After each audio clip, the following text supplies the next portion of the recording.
The system was broken.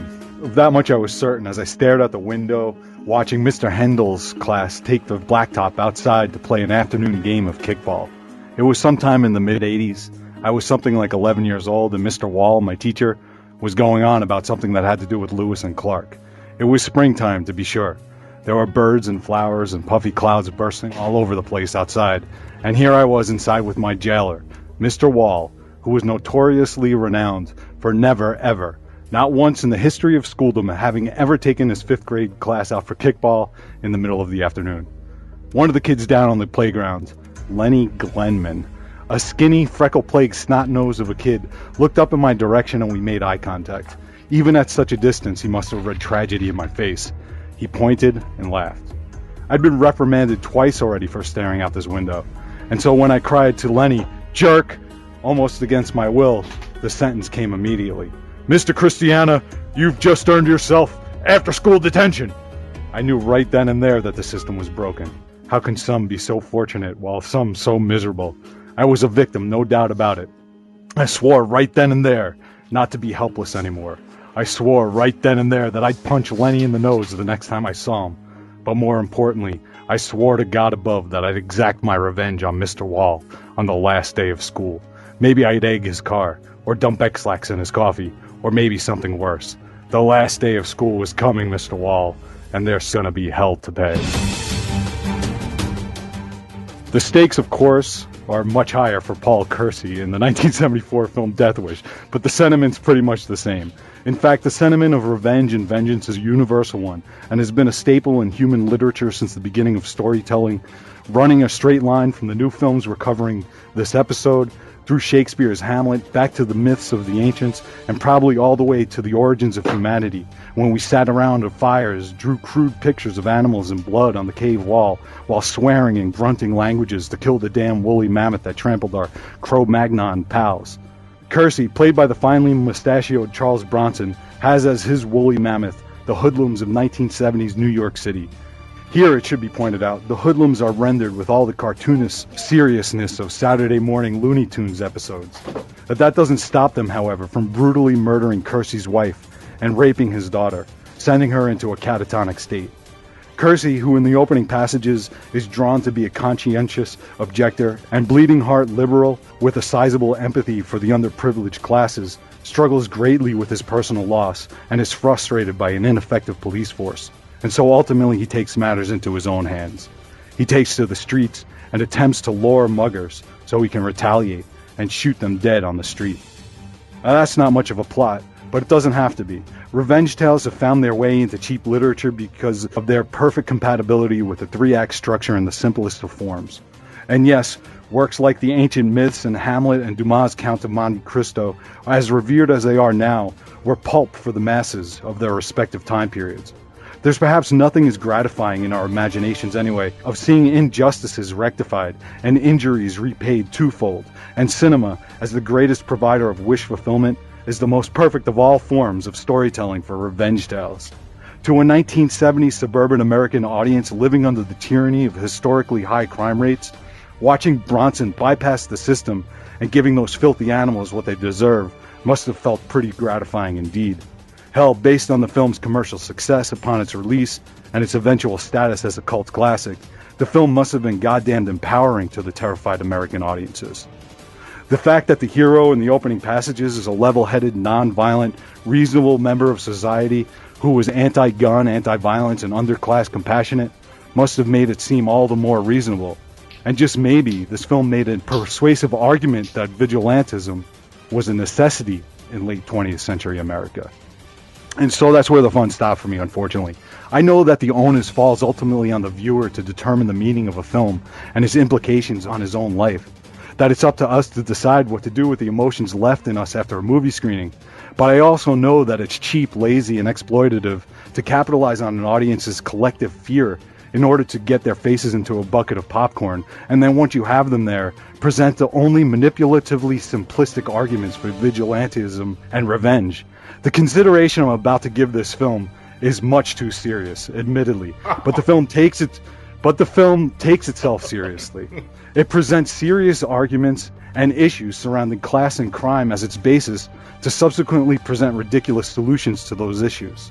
Alright, to be fair, perhaps Michael Winner, the director of the film, truly sees vigilantism as a good solution to the crime problem and revenge as good spiritual exercise. In that case, then Death Wish would simply be a dumb film, and it deserves a pass without any more griping or even a second thought. It is what it is. But I don't think Michael Winner is so short-sighted, nor do I think he or the film is dumb. The film was based on a novel of the same name by Brian Garfield, and though I haven't read it, from what I understand, the book has a more complex and nuanced representation of the reality of vigilantism and revenge, and so, in the final analysis, the filmmakers made very conscious decisions to dumb down the story in order to reach as wide an audience as possible. They knew exactly what they were doing and why. So, irresponsible, cheap, and exploitative? Yes. Dumb? Absolutely not. So the film, in my opinion, shouldn't be disregarded as meaningless junk food cinema. And because the artist responsible for it made very intelligent and conscious storytelling decisions, the issues it brings up deserve a minute of contemplation. It doesn't take a genius to see the potential negative consequences of vigilantism such as presented in the film. For every citizen to be enforcer, judge, and jury would mean you or I could easily be shot for the pettiest of transgressions, or for nothing at all. It wouldn't take long. If everyone is armed believes that he's a one-man legal system, well, shit's gonna get ugly real quick. Look around you the next time you're stuck in traffic, or the next time you're online at the Walmart or filling up your gas tank. Look at the people next to you. Take a real hard look at them and imagine them with a gun and what might be running through their head when they're deciding to point a gun at someone. Think about it. Is that the kind of world we want to live in? To have the dumb fucker who just cut you off so he can be first in line at the drive-thru to order a supersized meal? You want that dumb fucker to so easily have a weapon at his side, and worse, much worse, to have rattling around in his head, right next to his sense of entitlement, the righteous conviction that he can use that firearm whenever he damn well pleases? Sure, you can fire back with that firearm that's at your own side, but do you want your existence to hinge on whether or not you're a quicker draw than that fat anonymous slob shoving french fries into his face?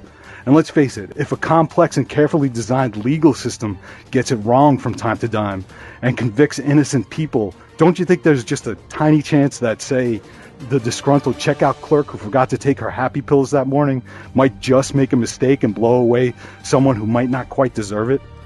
And as far as the price of revenge takes out of your soul, since Michael Winner fails to bring it up in the film, it doesn't take all that much brain power to understand that once you've turned that corner and harm another simply because they've harmed you, then you've become the same type of animal as they.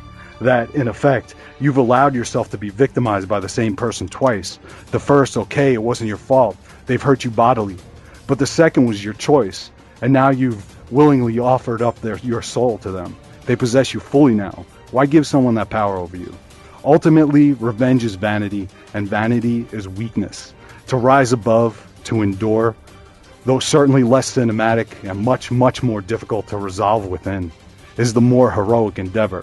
To quote Dumas' Monte Cristo, "Fool that I am that I did not tear out my heart the day I resolved to revenge myself."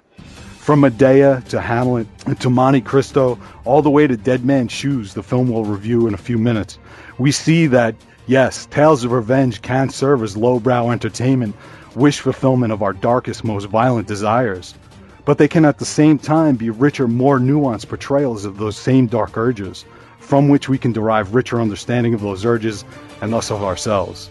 Whatever of that theme was present in the novel has surgically been removed from this film, much to the shame of the filmmakers.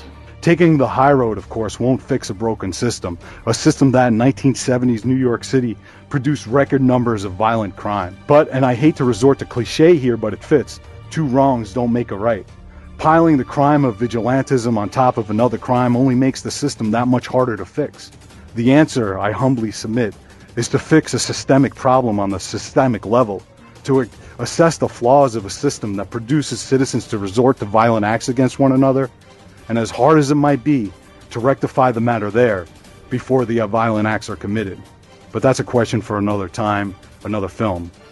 And I never did punch Lenny Glenman in the nose, and I never egged Mr. Wall's car on the last day of school or dosed his coffee with X-Lax.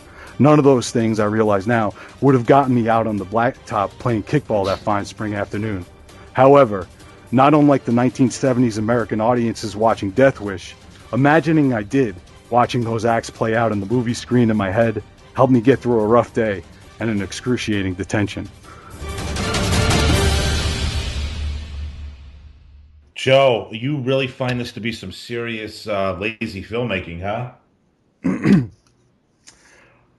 I, man, there are issues that Because could that you're telling me that you think, and you haven't read Garfield's novel, no, okay? I haven't. I Okay. read a summary though. No, but you're telling me that you think that, there's a good possibility that the book is obviously more in depth and probably, handles, what's really going on here at heart better than what Michael Winter puts together in his 100, an hour and 20 minutes of film. Yeah, I do. I think Garfield disavowed this film actually Yeah. after a while, and Well, it should and just and using circumstantial evidence here. I mean, the whole first part of the movie deals directly with underprivileged classes, and yeah. the crime problem, and liberalism, and anti-violence.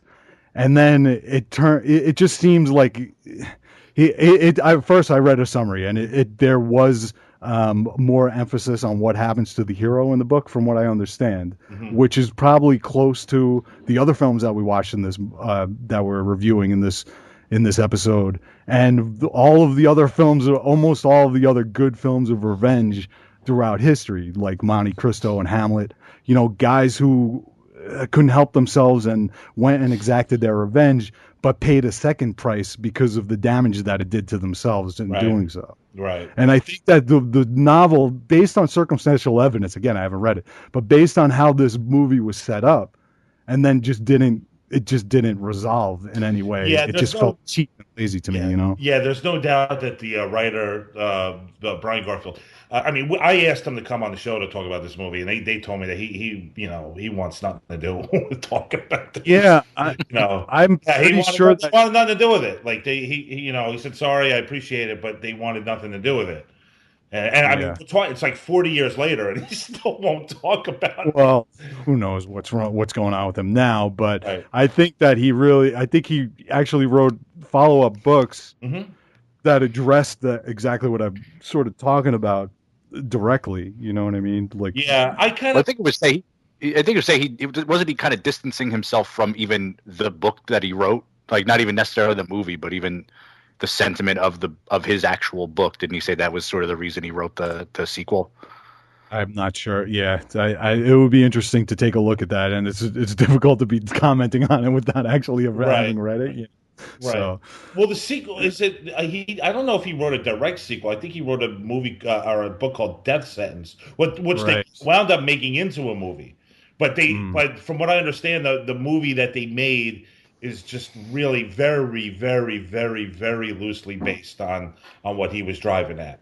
So, uh, although he gets credit for the title and the story of the film, that it's really again they're probably misinterpreting what he's up to. But how I don't know for certain because I haven't read. yeah, You know, yeah. But anyway, just judging by the film itself, right? regardless of what he did with the novel or not, I think that my argument still stands, and I know there are a lot of people that love this film and Right. and There love the are people genre. out there So that love this film, and I'm going to be honest with you. I have a memory of liking it a lot, but as I rewatched it last week, I was wondering why why it wasn't called Trauma's Death Wish. Just watching this. To be quite honest with you, I just found it completely pompous and ridiculous, and somewhat even insulting at times. I really had a better memory of this movie, Joe. I honestly did. Like all that was like left in me after watching it, like maybe 25 years ago when I was a teenager. Let's say, was this really dark city that was overrun by hooligans, and this man has this horrible thing happen to him, and he steps up to I guess create his own form of justice, but none of that was there. Like none of it. It's so funny how I remember it like that, and then watching it as a 40-year-old man, I'm just like, oh my god. oh, but what wasn't there? The atmosphere or Yeah, just everything. Yeah, especially the atmosphere. Like it yeah. seemed very cartoonish to me. You No, know? yeah, I see what you're saying. Yeah, I mean it's a very B movie, and I think a lot of subsequent films picked up on that B movie aesthetic that these guys came upon. Honestly, I Right. think other people used it like sort of ironically. You know what Well, I we mean? have we But have yeah we have someone here that's a big fan of Bronson and Michael Winter and the Death Wish. and I apologize in advance to our guest here, man. We're gonna get to him in just a couple minutes. I really just want to before we get to Jeff Spector, I want to just quickly. I want Max and Jeff to give us a quick idea of what they saw in rewatching or watching for the first time Death Wish. Max, why don't you take it? Well, come on, you guys. This is Death Wish. You're talking about. Will you stop talking about the Monte Cristo? What adult male reads The Count of Monte Cristo over the summer? I mean, stop it, Joe. Stop It just was a coincidence. I had never read it. You couldn't be putting me more to sleep with The Count of Monte Cristo.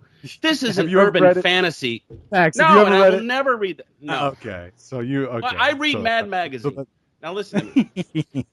This I love it. Let's this is do an it. this is an urban fantasy. Joe, if your little daughter, I mean, you're walking around going, well, what does this guy have? This guy has a dead wife on his hands. If your little baby girl, some dude spray painted shit on her butt, you'd be out of your fucking mind. You're not supposed to treat this thing as like a serious film or a statement about this. Like I said, dude. Yeah, but dude, they Hold take on a themselves. They lay down the arguments for it to be, as a serious film, so I take it seriously. Absolutely, they're talking about serious things here, man. They're talking about underprivileged classes, and they're talking about crime, and they're talking about militancy. I think he has a point there, Max. That I think the intention is for the film to be serious. Hobo with the shotgun, I'm not going to take seriously. You know, Kill Bill, I'm not going to take seriously because those films aren't fantasies. Okay, but this was the same thing. I don't see any difference between this and Hobo and a Shotgun. One takes itself seriously and one doesn't. Well, first of all, Hobo with a Shotgun takes place in a fictitious town that's filled with exactly what I'm saying. And yeah, right. So I'm with you, Joe. I'm with you on this. Hey, do I get to get my point out, or are you going to keep blabbing over me? Go ahead, Max. For the love of God. And Joe, that's how you handle a host, by the way. Listen to Max. When you want to take over a segment, watch how Max does it. Go ahead, Max. You want to talk about the working stiff who puts up with his boss and has to eat shit all day long? In 1974, he's working at the fucking Ford factory and he's eating shit all day long. All this guy wants to do is go and watch Charles Bronson blow away the bad guys. And there is not one person in this film who does not deserve their death. I'll tell you what frustrates me about this movie. I'll tell you. The three idiots, which I love the fact that you call them Warner Brothers cartoons, Joe, because that's perfect. You got Jeff Goldblum in the Jughead Jones hat. That was hilarious. And the two other idiots. These guys, they never get their comeuppance. Those three initial fucking guys who kill Bronson's wife and spray paint shit and traumatize the daughter, oh my God, they never get it. And I thought that was really, really interesting because I'm sitting here like, well, what about the three fuckers? What about the three guys who set Bronson on this path? They never get it, and you got to eat that. But the guy who's going to just have a good time at the movies and watch people blow away, no, you can't compare this to being in traffic and the person who's angry working at the store and suddenly blows people away. He at least had a motive. He at least had a motivation for his killings. It still doesn't make it right, man. No one says it's. Of course it's not right. Of course it's not right. But aren't we allowed to have fun and watch Charles Bronson blow away guys who look like they're out of the Warriors? The problem I have with that is that this movie takes itself very seriously. Joe, you are way too into the human race, brother. Jeff, what about you, man? Well, I want to. I agree with Max. Like, it is really a fantasy, but I think what is the fantasy? Like, it becomes his fantasy. Like, obviously, like when he's in Tucson, he sees that cowboy, spectacle show, and so there's that scene on I think it's the first subway scene where the two guys are like walking through each car, and they get to his car. And like everyone else, it's such a it's a scenario that just makes no sense. Like everyone else happens to leave the car. It's just him, and it's like a showdown. Like he becomes the sheriff of the town at that moment. Yeah. In his mind, and from then on, that's why you never get the revenge on the three. I think they're called freaks in the credits, but like you never get the revenge on them. Because it's not about that anymore. It's about him like thinking of himself as the hero. Right. Hey, Jeff, the one thing I was really confused about too with the three freaks is why they spray painted a swastika in Bronson's apartment. What sense was that? It's a junky movie. Hey, why not? Why not? I mean, are they just digging they're like, well, what could be the worst thing that they could put up on this fucking wall? Like, I bet you Winter was like, he was contemplating on the swastika or the upside down cross. And he just like, he went with the swastika. It was completely ridiculous. Jeff Spector, that actor might have improv'd it and then made everyone else really uncomfortable for the rest of the shoot. Jeffrey Spector is a friend of Max Cook's. He lives, I believe, in Austin, Texas. No friend of mine. Very hip city, by the way. And I probably wouldn't mind going around shooting some of those hipsters running around there, Jeffrey. Shoot him right in the beard. right in the those lumber sexuals. I'll tell you, Jeffrey, I am kind of interested in your obsession here because even after watching Death Wish, personally, I spent a whole afternoon just looking, I'm not even kidding, looking at pictures of Charles Bronson. And I was like fascinated. I was sending them to Max and Joe and Jeff here. And I'm just like, I understand like maybe a short-term obsession, but this is something that's been going on for a couple of decades now with you, isn't it? Oh, I would put it at, what am I, almost 43? I would put it close to 3 decades. Jeez Louise. Yeah, I got books, soundtrack albums, about 35 DVDs, Blu-rays. It goes deep. Of Bronson. Bronson films. Really? All right. So listen, real quick, because I want to make sure you're a legitimate Charles Bronson fan. And I hate to put you on the spot here, but Max assures me that you really know your shit. So what I'm going to do, I'm going to name a couple movies and I'm going to tell you what Charles Bronson's character was. And then you tell me what movie it is. You think you could do this? I will give it my best shot. Okay. No pun intended. Okay. I'm gonna start. We'll start with something easy, and we'll only give you a couple. All right, Leo Kessler. Oh, that's 10 to Midnight. Wow. You need to see that movie post haste. All right, it's all over. I'll give you another easy one. Jack Murphy. Murphy's Law. All right, let's try this one. Garrett Smith. Messenger of Death. If you get this one, there's absolutely something wrong with you. Captain Wolf Larson. Okay, that's the Seawolf. That was a TNT movie. All right. One more. Right. I'm gonna try to get something that stumps this guy. All right, we'll go back a little bit. Nick Colton. Oh, Nick Colton. Oh, is this No ID MDB? No, don't stay off of IMDb. I'm not. My fingers are away from the keyboard. Oh, are we 60s or are we 70s? 70s. Can I? Yeah, all right. I'll give you a little hint there. We're 70s. Nick Colton. Is it Love and Bullets? No. It's Breakout. Breakout. Yes. I'll okay. give you one more. Robert Duvall. I'll give you one more because I want you to go out a winner here. I think you'll get this one because it's pretty easy. Paul Fine. Paul Fine. Yeah. He plays another Paul. Yeah, he does. Okay. I'll give you a hint. He plays this character the last 3 times of his career. Okay, this is Family of Cops. Oh my God! How does Max? Where did you find this guy? Isn't he awesome? It's insanity. we went to the same high school together, and fucking Facebook, man. I don't know how I wound up reuniting with Jeffrey, but I don't like people, and I don't like people from the past. And we just kept kind of going back and forth. I'm like, I remember this guy being really funky and funny, and I had him on Mimosa, and he was great.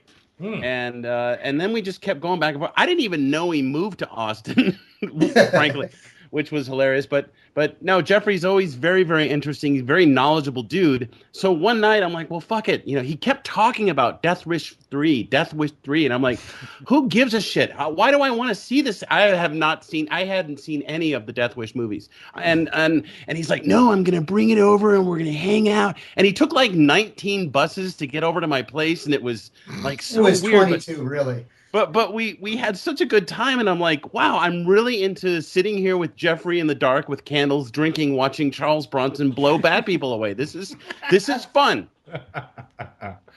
Well, it's a lot more fun than probably watching The Count of Monte Cristo. But it's not nearly as fun as eating a Monte Cristo sandwich. When did this obsession begin, Jeffrey? I would put it, when we were coming up as kids, we had this amazing sort of, syndicated TV system where you would see, movies, late night movies. This before, of course, before the infomercial thing, and my parents had pay television as well.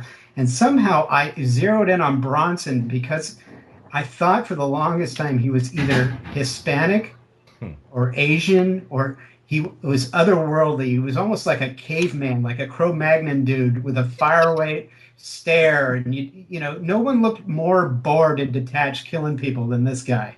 Right.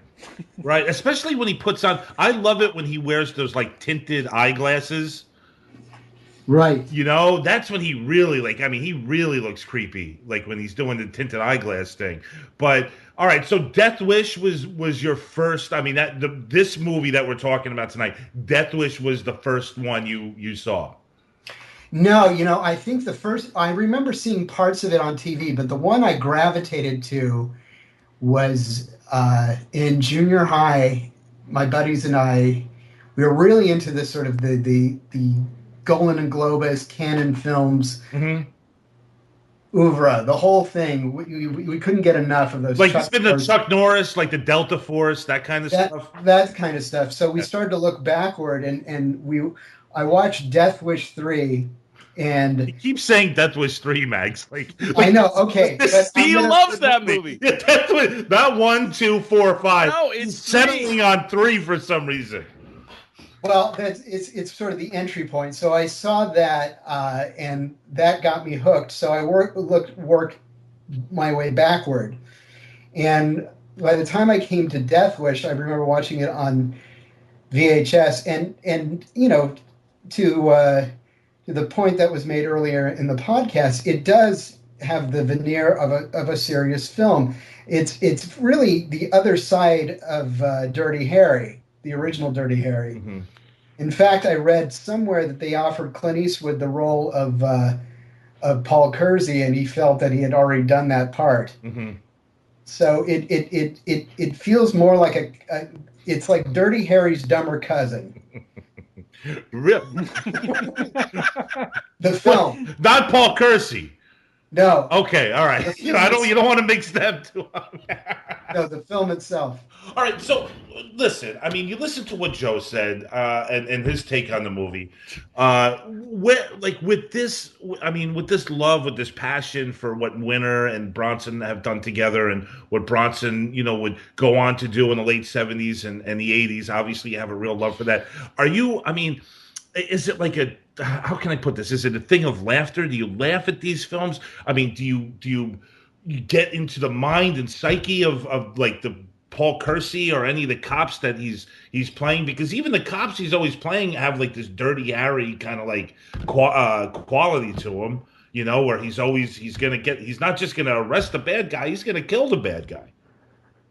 Well, I think for me it is sure there's unintentional humor sprinkled throughout, but I find it, the one of the I'm not going to say pure, but from a cinema point of view, it's great pulp.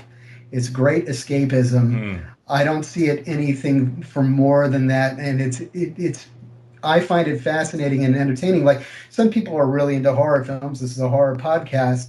I think sort of my enthusiasm for the sort of street revenge fantasy genre it could be equated to that. It's nothing more than that. I just find that Bronson was such a finely tuned actor. Like, no actor, I think, of his generation was better equipped to play those parts than he was. I think not even Clint Eastwood. So you're saying that the Schwarzenegger, Stallone, Eastwood, all those guys, they got nothing on Bronson? No, because I think Bronson had the hard life and sort of the hard knocks coming up before he became famous. I mean, this guy was 54 years old by the time Death Wish. 54, that's right.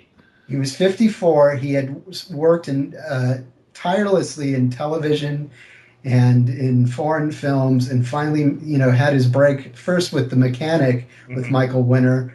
Then he made another excellent exploitation film called The Stone Killer, which I highly recommend. And then Death Wish. So he's really earned his place. In now it would be almost unheard of for an actor to break at 54 years old. You've read a lot about Charles Bronson, I assume. I've digested a few books. So was he a gun advocate? How did he take all this stuff personally? In the interviews that I read, he had a real sense of what worked, and he was not a violent person by nature. He did not. He said in his later films he wouldn't even bother seeing. He knew what they were, and to him it was work. And he was always grateful for the work. Right. That was of the generation. He's an actor. Yeah, he's an actor, and he caught on to something, and he went with it. Yeah. And in those rare films where he's tried to step out of that character, I don't know if it works as well with him, because once you're typecast, it's really hard to break that mold. I bet. Because he actually, there's a TV movie version of Yes, Virginia, There Is a Santa Claus, and he has. Yeah, I saw that. Parts. Yeah, that's a little strange. But what I'm curious to see, and I do like the movies that Sean Penn has done, and unfortunately, I never watched The Indian Runner, which I think was the first film Sean Penn directed, and he has a role in that, and I'm actually curious now to see how Penn uses him in that movie, because it's obvious, Penn does some very serious work. And it's right, it's right at the end of Bronson's career. Did you ever see Bronson in this movie? That is the last one I need to see. I saw the trailer a couple times, and I'm just like, with Sean Penn directed films, I go hot and cold with, because they're never a joyful affair. Yeah, they're very difficult, but they're very, very good. I mean, he's definitely Crossing Guard is great. Yeah, and The Pledge is really good too. Those two films with Nicholson that he kind of did back to back are very, very wonderful. And also, Joe, the what's the one about the kid that goes to Alaska? Into the Wild. Yeah, that's good too. Yeah, very good. Hey, listen, I'm gonna let you talk to Max for a few minutes. I'm sure he's got some stuff for you. I'm sure he's very excited to get down and party with you a little bit here on the show, Jeffrey. All right, sounds good. All right, Max, go for it, buddy. Well, first of all, my heart sank when Jeffrey said, well, this is a horror podcast. We used to be, Jeffrey, on a different network. And then then the fun ended, and now it's just legitimate movies all the time.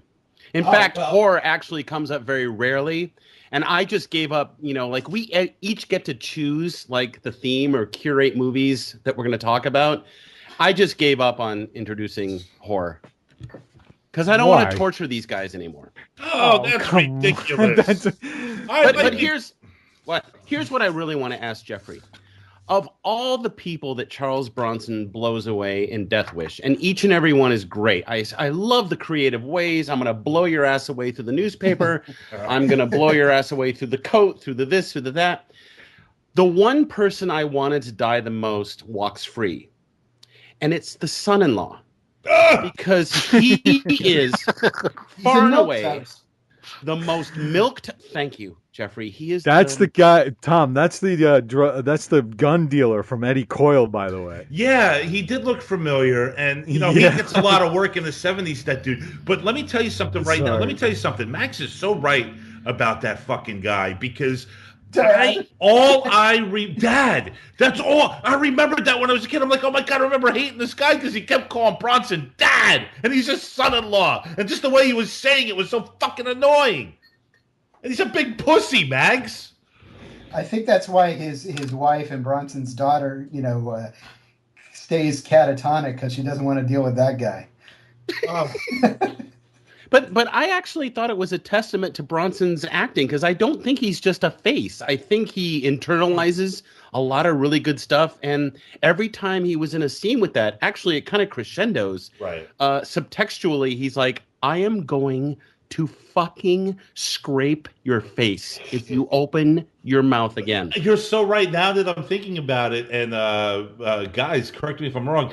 That scene when he gets the visit from the son-in-law, and he's at home and he's playing a record album, and he's like blasting like dating game music. And just the way, this guy's like going on and on and on, and Bronson just really stops in his tracks. It's really good acting, actually. Well, listen, he's passive aggressively telling him how the fuck he's going to cook his liver. Yeah.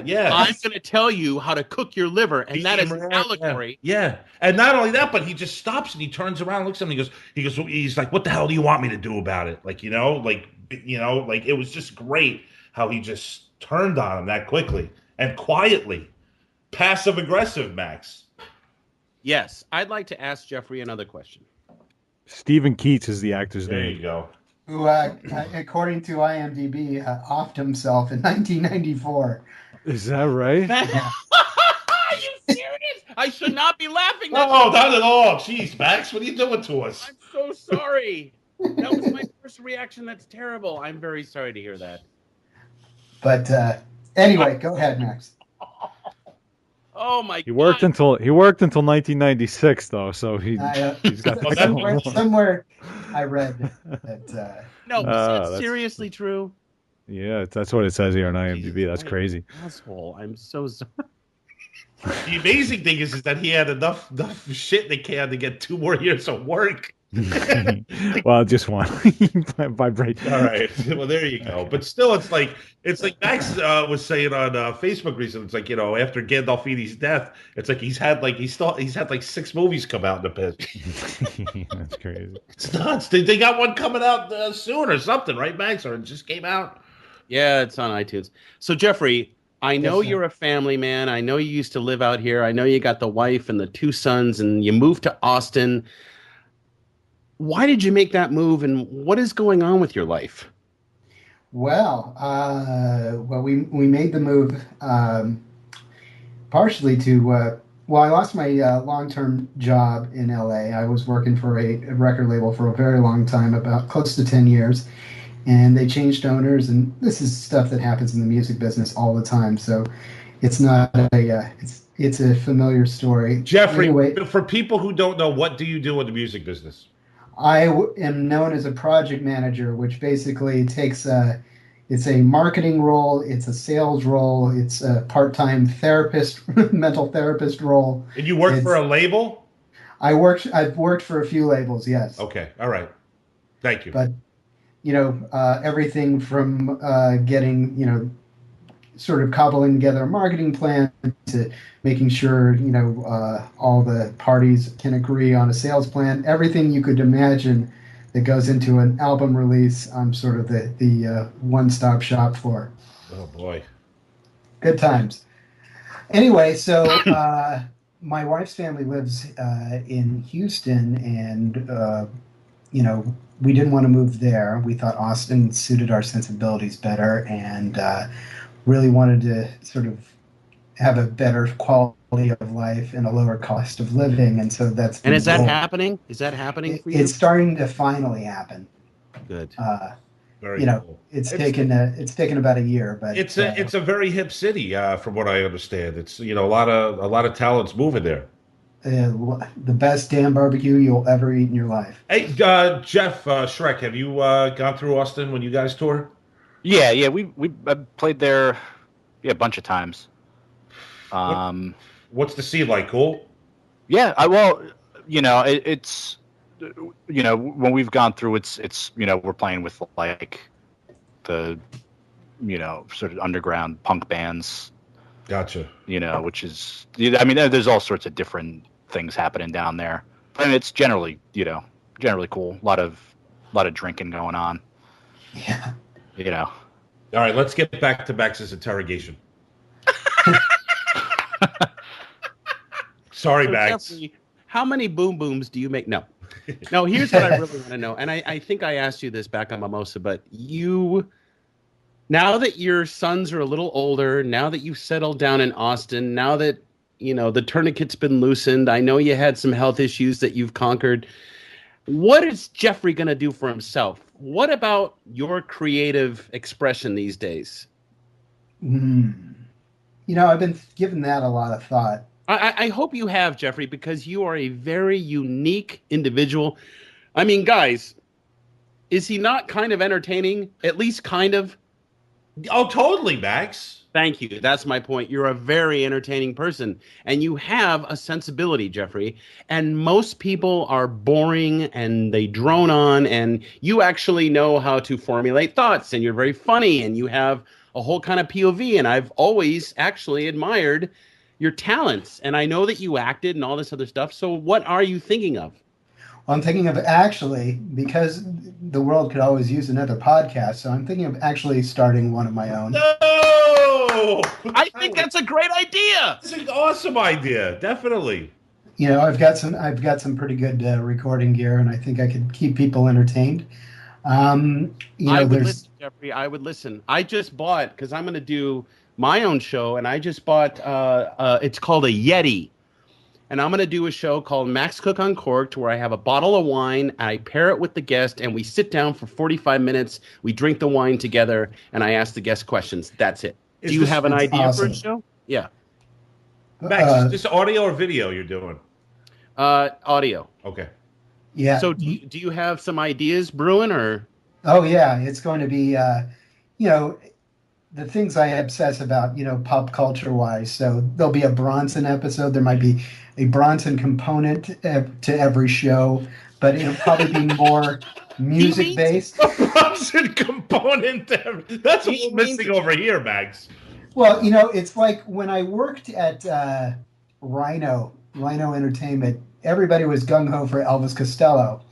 Not my bag, but hey, easy, Jeffrey. Okay, I'm with you, Jeffrey. I appreciate his art, but it's not my personal taste. Point being, those same Rhino alumni have started a pop culture site called Trunkworthy, and they presented Elvis Costello's Song of the Week, so they can't let this thing go. So I'm going to have a Bronson component to every show, whether I'm talking about film or not. It'll sort of just be its own little 2-minute spotlight on, I recommend this, your Bronson homework for the week. Something like that. You should have Charles Bronson blowing away Elvis Costello. Oh, stop. You know what? If you want to torture Elvis Costello, just have Stephen Keats refer to him as Dad over and over again. Dad, my aim is true, Dad. Yeah. Can I just say, Tom, I love Joe so much. He has such a, I mean, his passion is, I haven't talked to Joe in a long time, but no matter what movie we're talking about, the passion comes out of the dude's pores. It was a really great it was review, and nobody, you can't get that type of review anymore in mainstream journalism. So it was great and really well. Thank you, Jeffrey.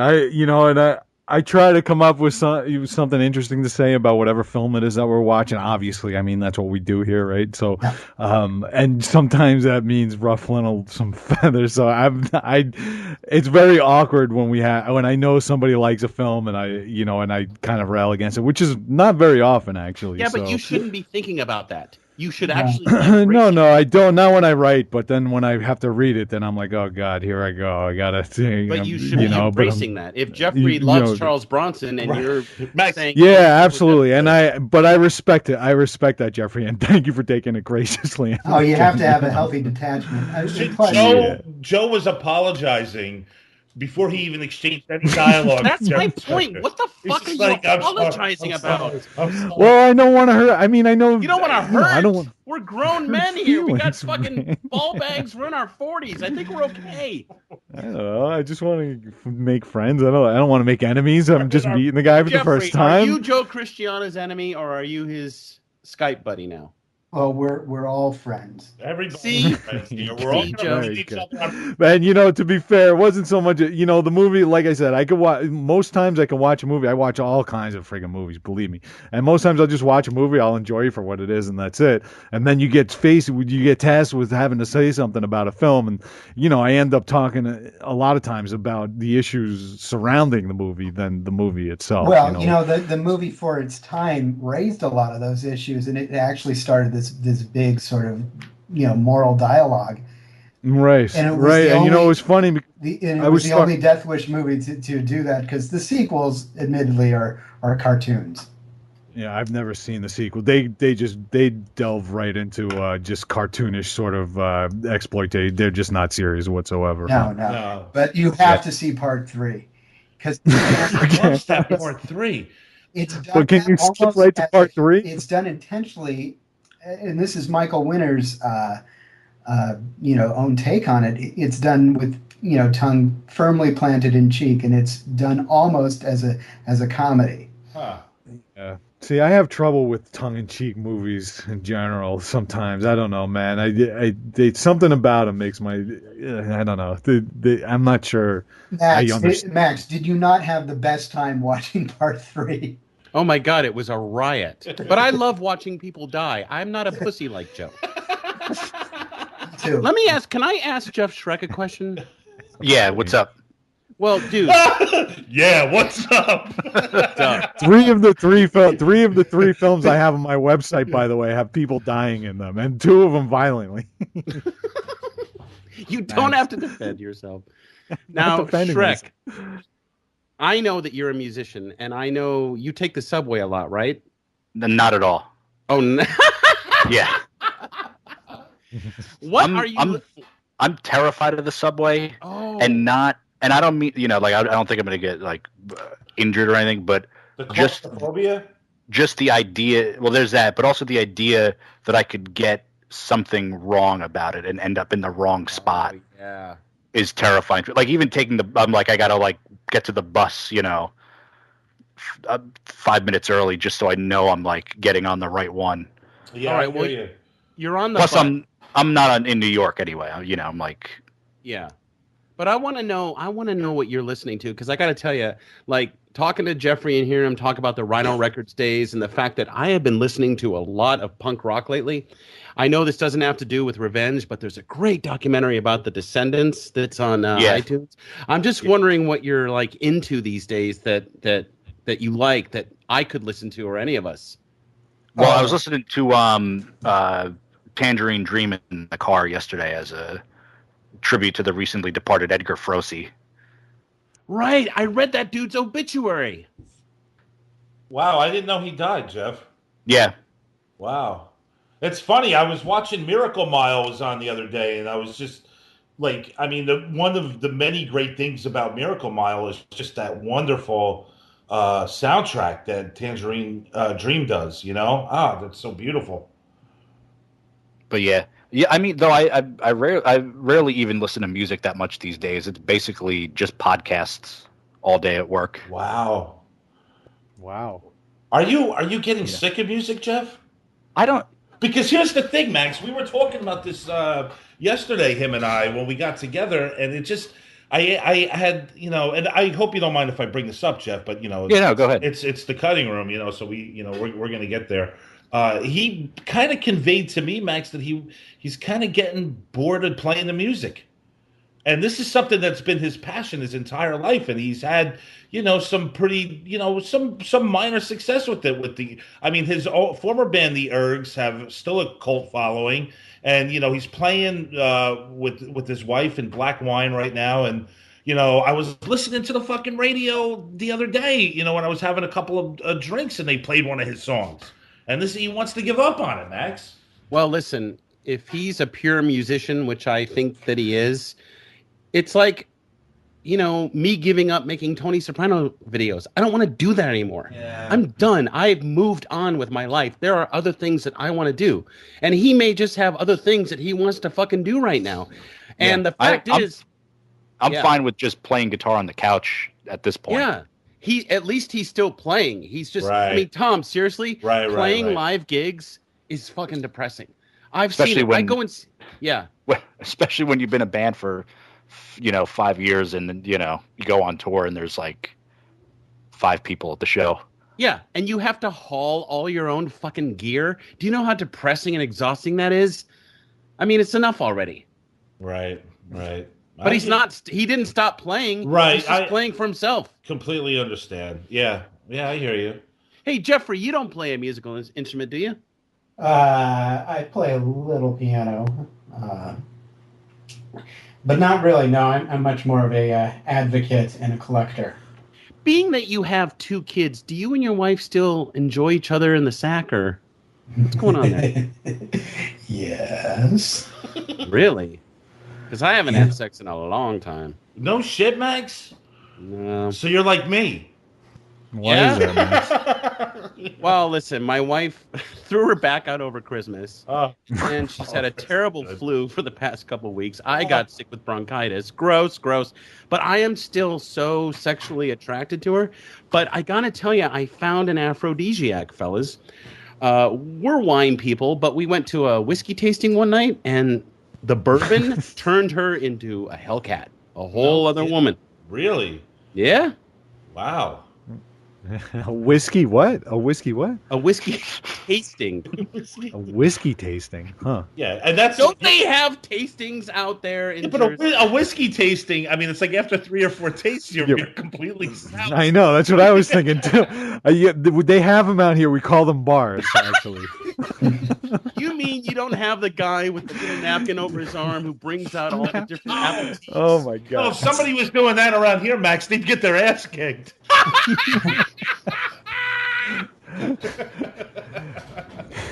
Did they do the spit it out thing at the bourbon tasting?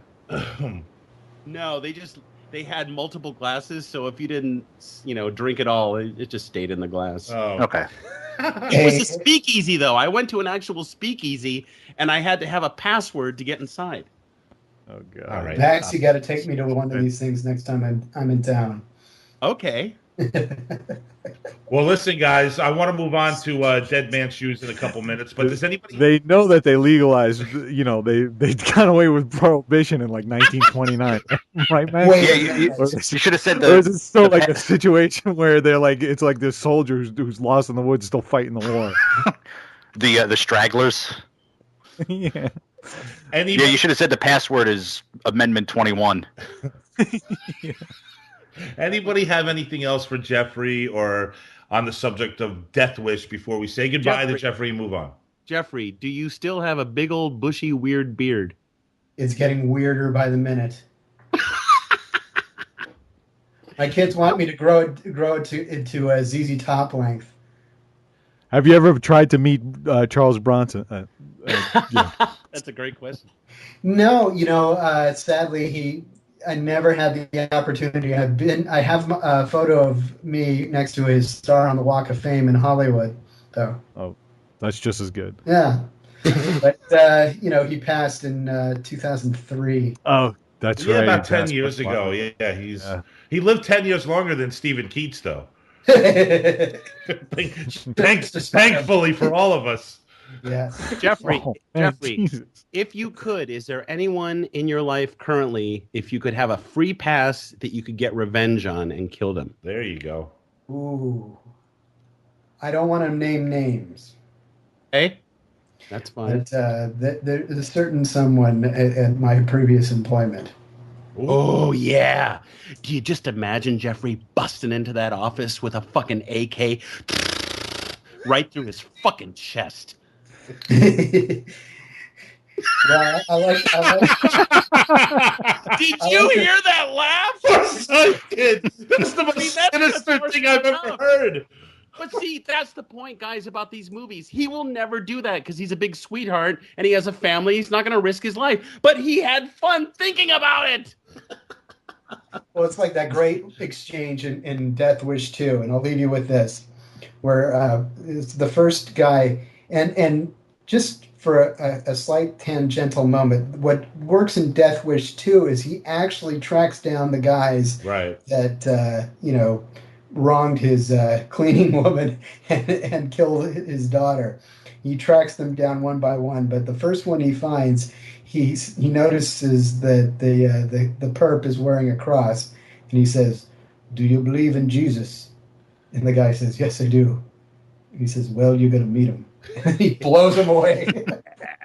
Oh my So God. I imagine me having that same exchange with this certain someone. Oh my God. Joe, you got to love that shit. You're Catholic.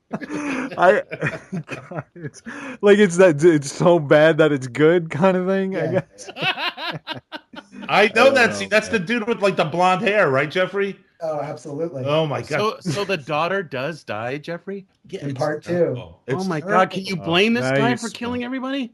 Now It's you like the worst spoiled it luck, for me. though. You don't want to Jeez. like if you're Paul Kersey, you don't want to you don't want to procreate, and you don't want to get a girlfriend or a cleaning woman. Oh, I feel for him. Doesn't she die? She goes out the window and then she lands on the fence, and it's one of those old like fences with the pointy spears, right? Yeah, she gets impaled. Like, who would ever have those fences? Like those things are dangerous. Like that's the dumbest thing to have.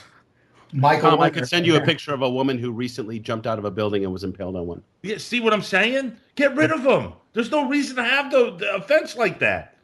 Let's start a petition, a movement. I hear you. I'm gonna. I think I'm gonna. I'm gonna do it though. After we talk about Dead Man's Shoes, Joe. All right. I want to hear Jeffrey's podcast, so I'm very excited. So let me know when it hits. Yeah, definitely. Hey, Jeffrey, when you get it together, let us know. We'll help you plug it, man. Oh, I certainly appreciate it. You look for it in the next month or so. All right. Wait, awesome. one more question, Jeffrey. What other movies, if we were to talk about movies, would you come on to talk about or be into? What other kind of stuff do you like? Burt Reynolds? Love Burt Reynolds. Would you come on and do a Cannonball Run 2? Oh, absolutely. I just got Yeah. the Blu-ray of Cannonball Run. That's insane.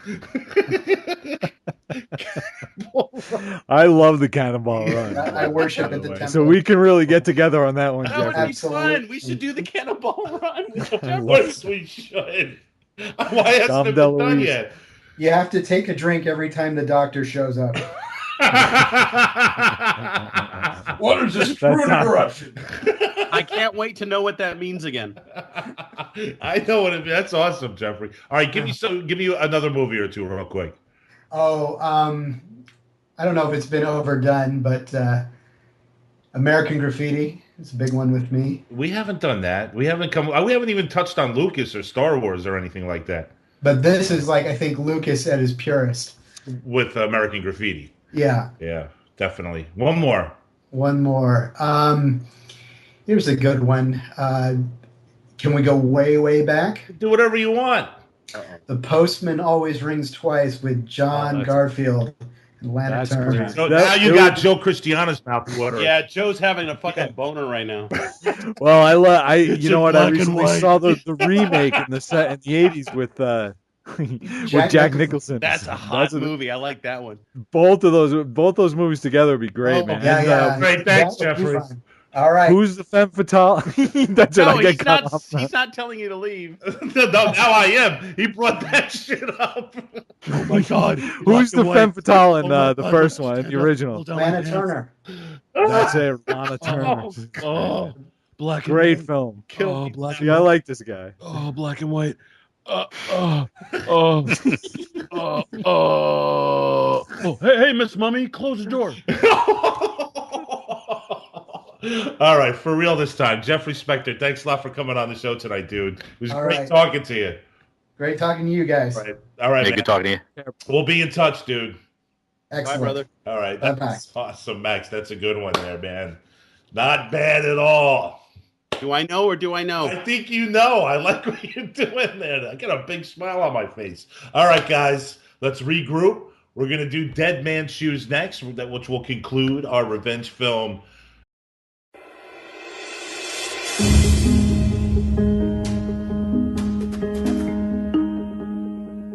The system was broken. Of that much I was certain as I stared out the window, watching Mr. Hendel's class take the blacktop outside to play an afternoon game of kickball. It was sometime in the mid-'80s. I was something like 11 years old, and Mr. Wall, my teacher, was going on about something that had to do with Lewis and Clark. It was springtime, to be sure. There were birds and flowers and puffy clouds bursting all over the place outside, and here I was inside with my jailer, Mr. Wall, who was notoriously renowned for never, ever, not once in the history of schooldom having ever taken his 5th grade class out for kickball in the middle of the afternoon. One of the kids down on the playground, Lenny Glenman, a skinny, freckle-plagued snot-nose of a kid, looked up in my direction and we made eye contact. Even at such a distance, he must have read tragedy in my face. He pointed and laughed. I'd been reprimanded twice already for staring out this window, and so when I cried to Lenny, "Jerk!" almost against my will, the sentence came immediately. "Mr. Christiana, you've just earned yourself after-school detention." I knew right then and there that the system was broken. How can some be so fortunate while some so miserable? Hell, based on the film's commercial success upon its release and its eventual status as a cult classic, the film must have been goddamned empowering to the terrified American audiences. The fact that the hero in the opening passages is a level-headed, non-violent, reasonable member of society who was anti-gun, anti-violence, and underclass compassionate must have made it seem all the more reasonable. And just maybe, this film made a persuasive argument that vigilantism was a necessity in late 20th century America. And so that's where the fun stopped for me, unfortunately. I know that the onus falls ultimately on the viewer to determine the meaning of a film and its implications on his own life. That it's up to us to decide what to do with the emotions left in us after a movie screening.